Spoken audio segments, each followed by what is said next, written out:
ബാലതാരമായി cinema ലോകത്തേക്ക് കടന്നുവന്ന നടനാണ് പ്രണവ് മോഹൻലാൽ. ബാലതാരമായി അഭിനയിച്ച രണ്ടാമത്തെ ചിത്രത്തിൽ തന്നെ മികച്ച ബാലതാരത്തിനുള്ള സംസ്ഥാന അവാർഡ് പ്രണവിനെ തേടിയെത്തിയിരുന്നു.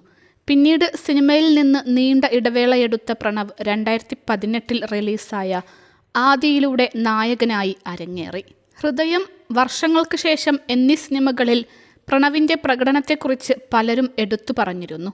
സിനിമകളില്ലാത്ത സമയത്ത് യാത്രകൾ ചെയ്യാൻ ആഗ്രഹിക്കുന്ന പ്രണവിൻ്റെ അടുത്ത ചിത്രം ഏതെന്നുള്ള കാര്യത്തിൽ ചർച്ചകൾ നടക്കുകയാണ്.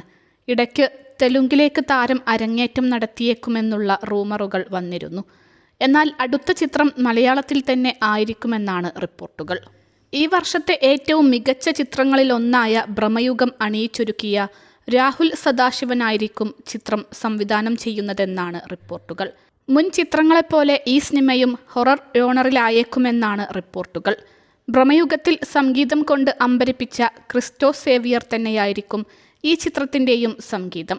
തിയേറ്ററുകളിൽ മികച്ച രീതിയിൽ മുന്നേറുന്ന സൂക്ഷ്മദർശിനിയുടെ സംഗീതവും ക്രിസ്റ്റോ തന്നെയാണ്. അടുത്ത വർഷം പകുതിയോടെ ചിത്രത്തിൻ്റെ ഷൂട്ട് ആരംഭിച്ചേക്കുമെന്നാണ് സൂചന. തൻ്റെ സ്ഥിരം ശൈലിയിൽ നിന്ന് വ്യത്യസ്തമായ കഥാപാത്രമാകും പ്രണവ് അവതരിപ്പിക്കുക. ചിത്രത്തിൻ്റെ മറ്റു വിവരങ്ങൾ ഔദ്യോഗികമായി അധികം വൈകാതെ പുറത്തുവരുമെന്നാണ് പ്രതീക്ഷിക്കുന്നത്.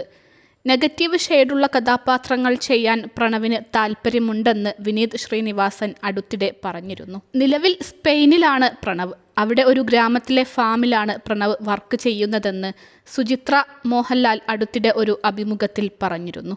സിനിമയോടൊപ്പം തൻ്റെ പാഷനുകളും ബാലൻസ് ചെയ്ത് കൊണ്ടുപോകുന്ന പ്രണവ് പലപ്പോഴും സോഷ്യൽ മീഡിയയിൽ ചർച്ചാ വിഷയമാകാറുണ്ട്.